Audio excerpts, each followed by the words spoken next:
Olá, tudo bom? Eu me chamo René do Vale e é um prazer estar aqui no seminário online de jogos e gamificação.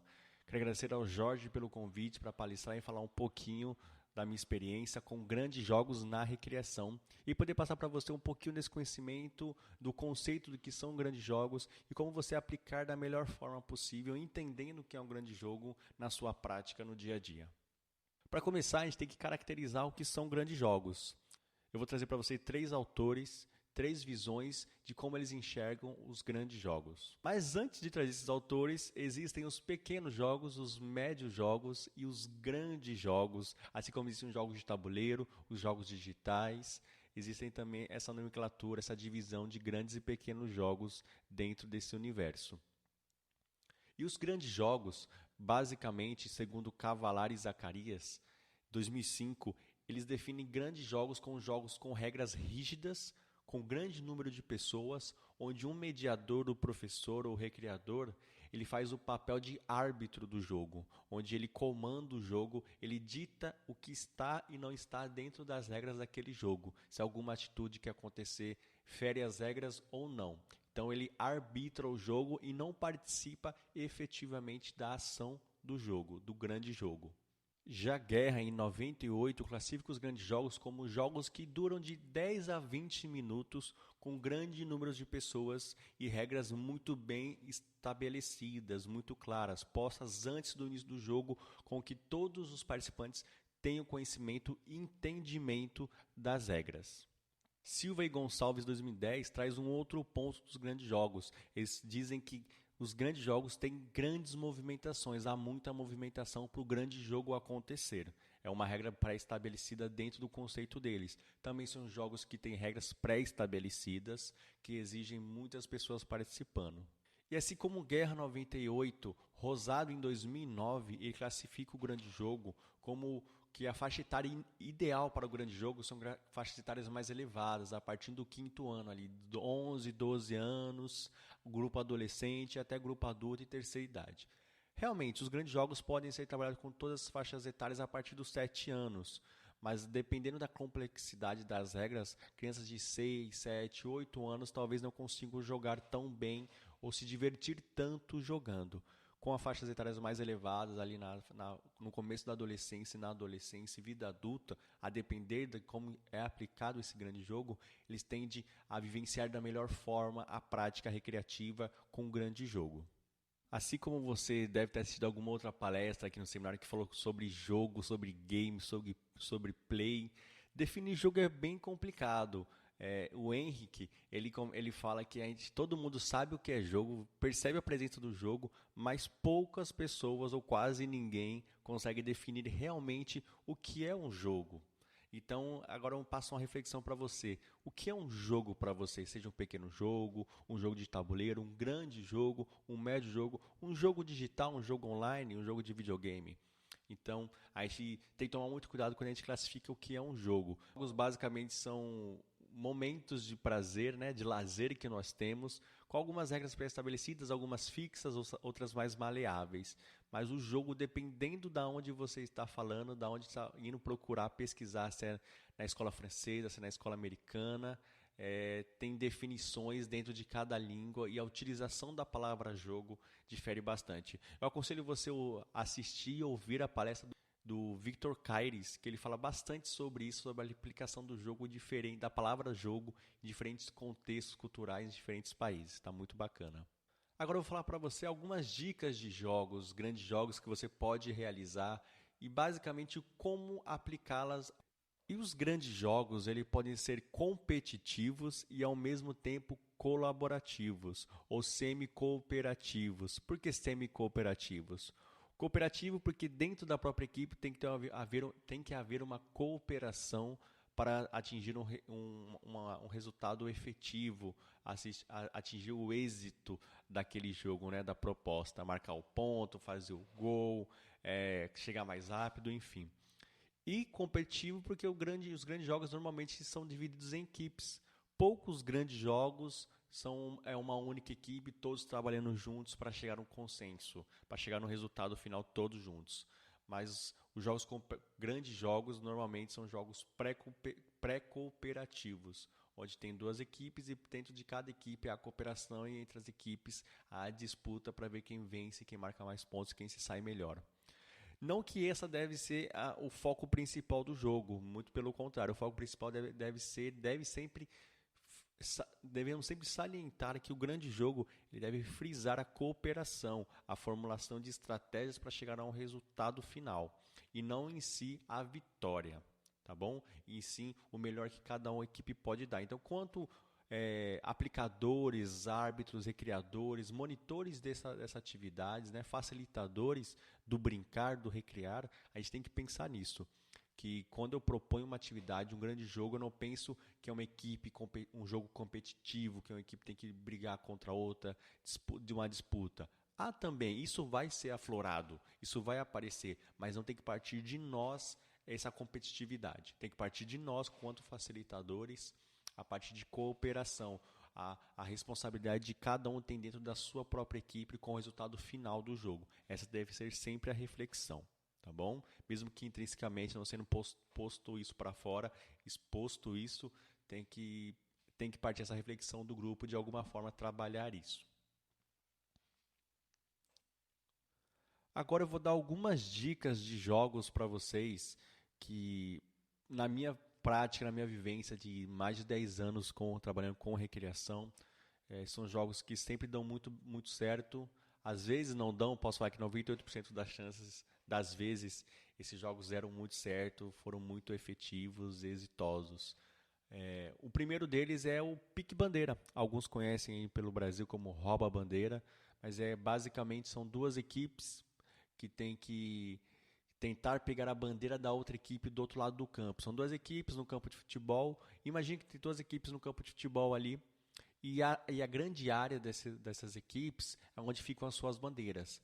E as próprias equipes não podem entrar nas suas grandes áreas. E a equipe A tem que passar para o lado da equipe B sem ser encostado, sem ser pego. Se ele for pego, ele fica paralisado ali até alguém da própria equipe ir lá e ajudá-lo, salvá-lo e ele poder se movimentar novamente. Mas assim que alguém da equipe A consegue chegar na grande área da equipe B, onde está a bandeira, aí vai a segunda parte da tarefa. Dependendo da complexidade, você pode já marcar um ponto quando chega lá. Mas aí se você quer deixar um pouco mais competitivo, um pouco mais complexa essa atividade, a equipe tem que chegar na grande área e voltar com essa bandeira para marcar o ponto. É um jogo que é muito bacana. Assim, a primeira vez que você aplica com o grupo de pessoas, jovens, adolescentes ou adultos, eles vão ficar um pouco perdidos, uma equipe vai se dar melhor do que a outra, mas conforme o tempo vai passando, é sempre legal ter um facilitador em cada equipe, articulando estratégias e técnicas e táticas de como se posicionar melhor dentro do campo de jogo, quem vai atacar, quem vai ficar na defesa para não deixar ninguém chegar na bandeira, enfim. É legal que a gente trabalha a cooperação dentro da equipe. Isso é um jogo muito importante se você quiser ter um maior entrosamento, uma maior sinergia do seu grupo de pessoas.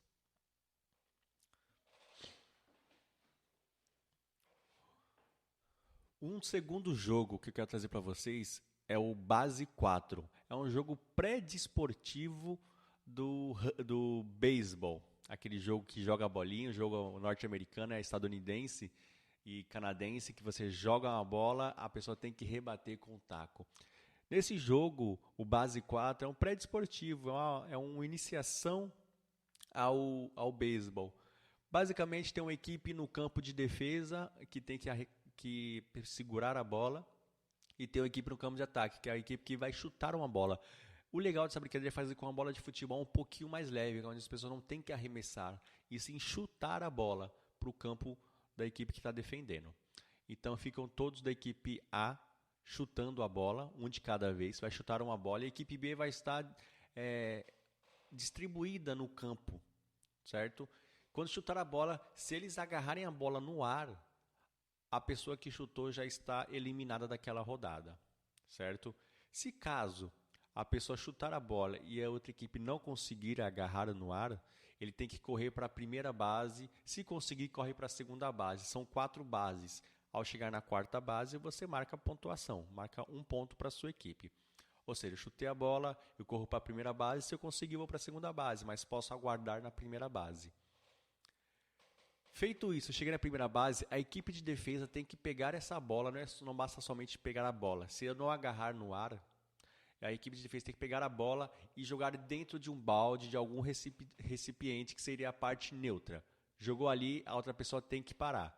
Se a equipe B pegar a bola e agarrá-la, ou jogar dentro do balde enquanto um integrante da equipe A está em deslocamento entre uma base e outra, essa pessoa em deslocamento ela é eliminada da partida daquela rodada. Tá bom? Isso vai acontecendo com todos os da equipe A chutando e a equipe B defendendo. Tá bom? Feito isso, todos chutaram, inverte as posições. A equipe que estava defendendo o B passa a atacar e a equipe que está atacando o A passa a defender. Aí faz 1, 2, 3 rodadas para ver qual equipe marca mais pontos. Mas isso é muito bacana que a gente consegue ter uma percepção, um trabalho em equipe muito grande nesse jogo, tanto do ataque quanto da defesa. A defesa é que tem que saber se distribuir. No começo eles ficam meio que distribuídos de forma errônea, né? Não entendem muito como que é a dinâmica do espaço. Após uns 2 chutes, uns 2 ataques, eles começam a entender melhor a dinâmica, ver quem corre mais fica lá atrás, quem é um pouquinho mais lento fica à frente, que a bola vem mais rasteira, quem tem mais habilidade fica no meio, que consegue pular, saltar, agarrar melhor, tá bom? Então, a equipe que defende começa a se relacionar melhor.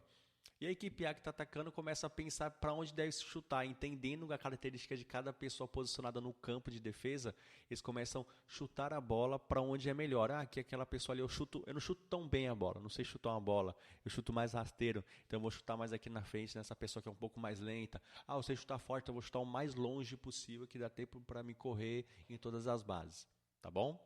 Então esse é o jogo base 4, o jogo pré-desportivo do beisebol. É muito bacana. Procura na internet, em vídeos no YouTube, enfim, até no Google, que você vai achar muito fácil as explicações desse jogo e demonstrações. E o terceiro e último jogo que eu quero dar uma dica para vocês aqui é o jogo do passaporte. Como que funciona? Pega um grupo de pessoas, de adolescentes normalmente, e dê passaportes a ele. Cada equipe, cada grupo de pessoas vai ter um passaporte com vários países naqueles passaportes, países de ordem aleatória, né? Então, eles vão ter que procurar esses países. Por exemplo, o primeiro país é a Polônia. Então, a equipe vai ter que sair pelo espaço. Normalmente, a gente consegue fazer isso em hotéis, em acampamentos, em colônias de férias, até mesmo em condomínios. É muito bacana, acontece bem legal esse jogo. A primeira base seria a Polônia. Então, a equipe A primeira base é a Polônia, a equipe B, a primeira base é o Brasil. Então, a equipe A tem que procurar onde está a Polônia. A Polônia vai ser representada por uma pessoa, que é a base. Essa pessoa, para dar o carimbo desse passaporte, você pode improvisar o carimbo aí com tinta no braço de cada um, ou mesmo com carimbo, personalizar o jogo mesmo, ou alguma coisa que grude no passaporte deles, enfim. E vai da criatividade do material que você tem disponível.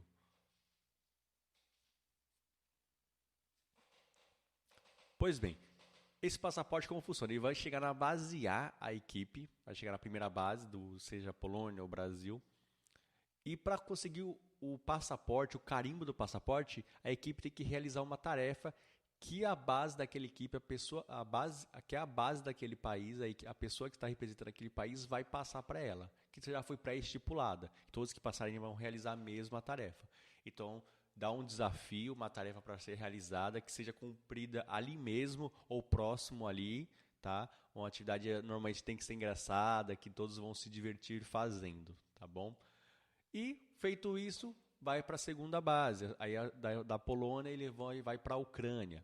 Sei lá, vai para a Alemanha, vai para a França, vai para a Itália. Enfim, a ordem que você quiser, os países que você quiser. Aí eles só vão ter que sair procurando as bases, saber onde está a Itália. Chegar na Itália, a mesma coisa.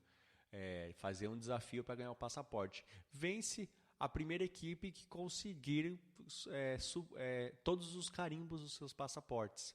Esse jogo é um jogo bem competitivo mesmo. Dá para trabalhar um pouco de pré-cooperativo nas atividades, nas tarefas. Ali você consegue pensar um pouco mais de algumas atividades mais cooperativas. Mas o jogo em si é bem competitivo porque tem que ser a equipe mais rápida, que consegue todos os carimbos o mais rápido possível. Então eles vão ficar correndo o tempo todo, indo atrás das bases, procurando, perguntando.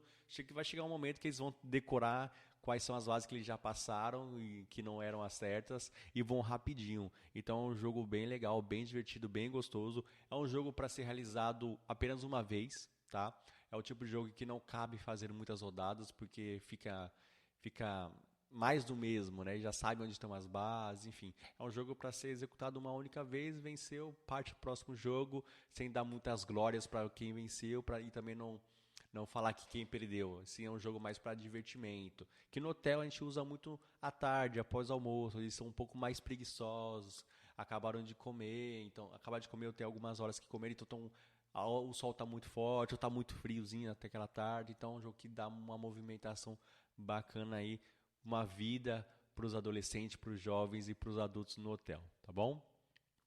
Bom, gente, e foi essa a minha palestra. Eu espero que vocês tenham gostado. Um conteúdo bem simples, bem básico, para você entender o que é um grande jogo, começar a aplicar alguns grandes jogos na sua prática, aí no dia a dia, na sua docência, ou enfim, na sua prática recreativa, no seu trabalho. Mas é interessante a gente conhecer os grandes jogos e caracterizá-los. Assim como é interessante também conhecer os pequenos jogos e caracterizá-los de alguma forma, tá bom? A gente, às vezes, muitas vezes, pode caracterizar, confundir um grande jogo, por ter regras complexas, com um jogo de tabuleiro, que também tem regras complexas e fixas, pré-estabelecidas. Mas o grande jogo, como algum dos autores trouxe lá no começo do vídeo, eu trouxe para vocês, no começo da palestra, o grande jogo acontece em espaços abertos, que há muita movimentação. Então a gente tem que se atentar a isso. Diferente de um board game, um grande jogo, além de ter muitas regras pré-estabelecidas, ter uma faixa etária inicial ali para ser trabalhada, melhor trabalhada, o grande jogo ele precisa de muita movimentação, de grandes espaços para acontecerem, tá bom? Eu sou o René do Vale, espero que vocês tenham gostado. Sou professor de Educação Física, estou fazendo aqui meu currículo só no final, mas é isso, sou professor de Educação Física. E agradeço mais uma vez a sua audiência, você está assistindo essa palestra, espero que você tenha gostado. Se gostou, comenta o que você gostou. Se você já aplica algum desses jogos, comenta que você aplica esses jogos, como você aplica, ou comenta algum outro jogo, grande jogo legal, de que outra pessoa for assistir o vídeo ou ouvir o podcast, ela vá também se beneficiar do seu conteúdo, do que você pode apresentar para ela, tá bom? É isso, gente. Abraços lúdicos e até a próxima.